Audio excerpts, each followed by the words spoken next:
이번 영상에서는 지속시간이 소리의 지각에 미치는 영향에 대해서 알아보도록 하겠습니다. 여기서 말하는 지속시간은, 다시 말해서 지속시간이라고 하는 것은 소리가 발생하기 시작한 후에 소멸될 때까지의 시간, 즉 다시 얘기해서 소리가 발생해서 지속되는 시간을 지속시간이라고 하는 것입니다.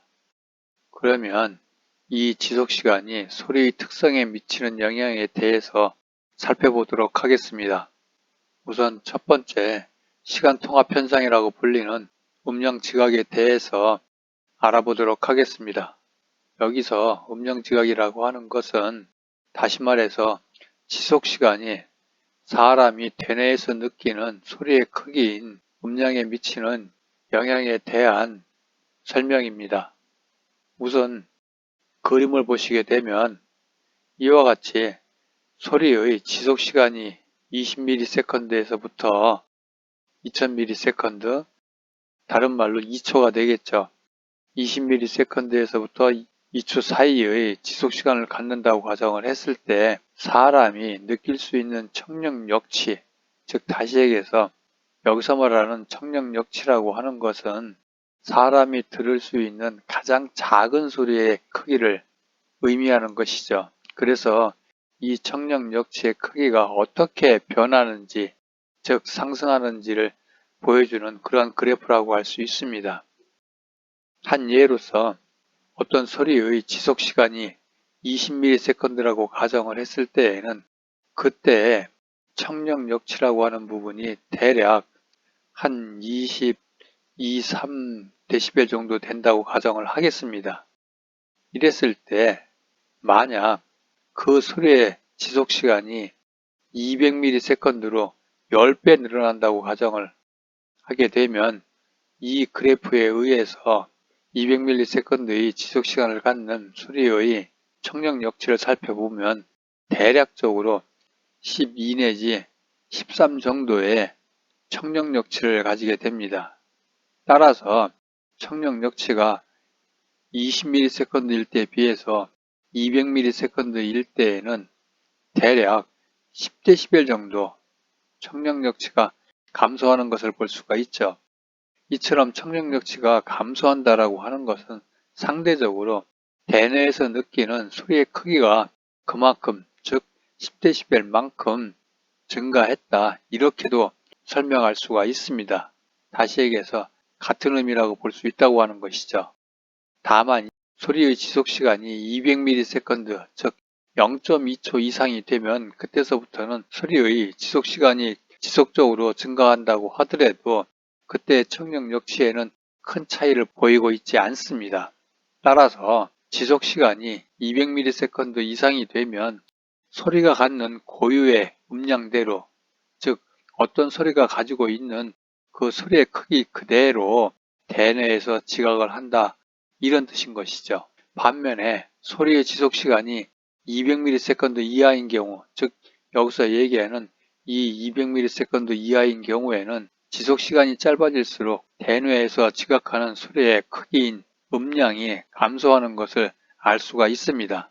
이때 소리의 지속시간이 200ms를 기준으로 해서 그 지속시간이 절반씩 감소할 때마다 3dB씩 감소하는 것으로 알려져 있습니다. 다시 말을 하자면 200ms에서 100ms로 지속시간이 줄어들면 그 소리의 크기가 200ms일 때의 그 소리의 크기에 비해서 3dB이 감소하게 된다는 의미입니다. 이처럼 소리가 갖는 지속시간에 따른 음량지각, 다시 얘기해서 시간통합현상에 대해서는 시간통합현상에 관한 동영상을 참고하시기 바랍니다. 이번에는 소리가 갖는 지속시간이 음고, 즉 그 소리의 음고를 지각하는데 어떤 영향을 주는지에 대해서 설명을 드리도록 하겠습니다. 다시 말하면 어떤 소리가 갖는 음고를 정확하게 지각하는 데 필요한 지속시간이 얼마인지에 대해서 설명을 하도록 하겠습니다. 무슨 말이냐 하면 어떤 소리가 음고를 가지고 있다고 했을 때 그 소리가 갖는 음고를 명확하게 지각하기 위해서는 그 소리의 지속시간이 최소한 어느 정도 돼야 되는지에 대해서 설명을 하도록 하겠습니다. 그래프에서 보시는 바와 같이 X축은 주파수입니다. 다시 말하면 50Hz, 100Hz, 200Hz, 500Hz 이런 식으로 10kHz까지 이 주파수에 따라서 그 순음이 갖는 음고를 대뇌에서 명확하게 지각하기 위해서는 최소한 이 그래프에 나타나 있는 이들 지속시간만큼 유지가 되어야만 한다. 이런 뜻인 것이죠.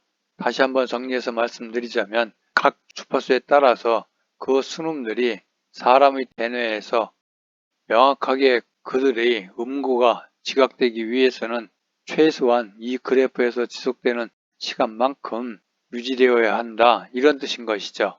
그래서 이 그림에 대한 결과를 다시 한번 간단하게 표로 설명을 드리면 다음과 같습니다.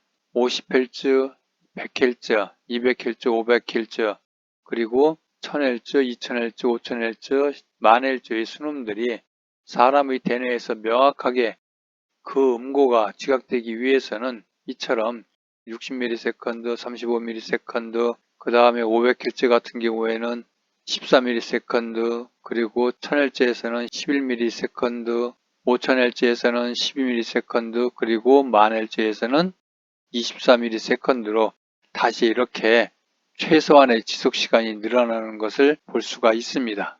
이들은 순음에서 필요로 하는 최소한의 지속시간인 것이고 말소리에서 음고를 지각하는 데 필요한 최소한의 시간은 100에서부터 250ms 정도 요구가 되는 것으로 알려져 있습니다.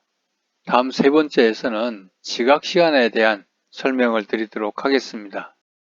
여기서 말하는 지각시간이라고 하는 것은 대뇌에서 심리음향학적으로 지각하는 소리의 지속시간을 의미하는 것입니다.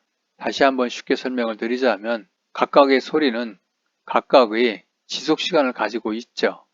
그 소리들이 유지되는 이 지속시간을 과연 사람의 대뇌에서 얼마만의 시간의 길이로 지각하고 있는지 그것을 지각시간이라고 표현한 것입니다.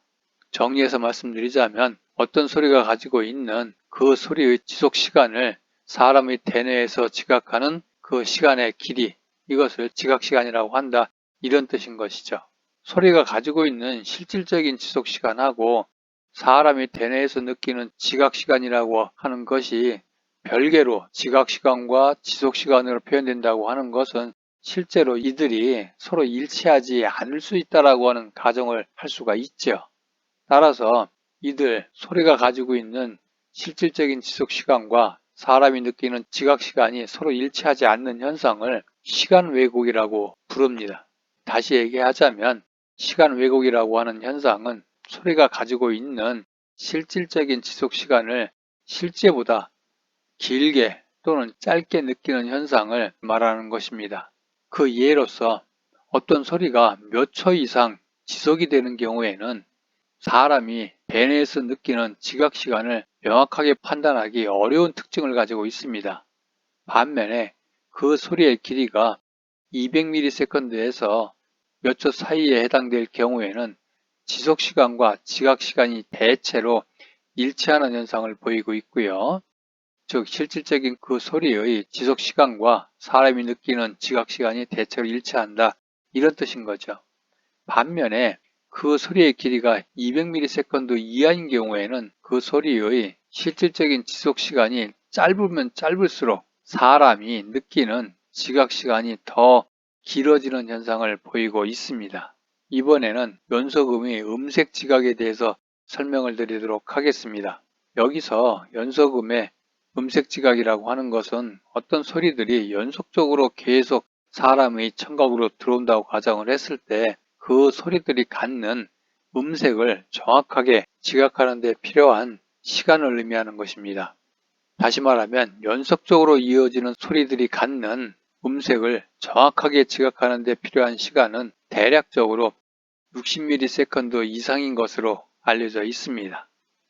그리고 마지막으로 이들 연속음의 순서를 명확하게 지각하는 데 있어서 사람의 청각기관에서의 지각 특성을 살펴보면 이와 같습니다.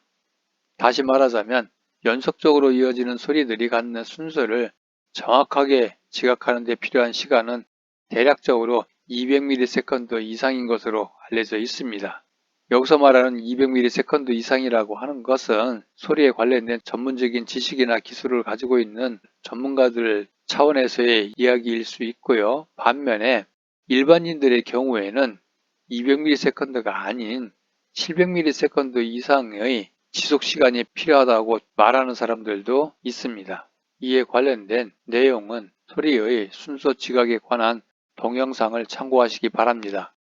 이것으로 해서 지속시간이 소리에 미치는 영향에 대한 설명을 모두 마치도록 하겠습니다.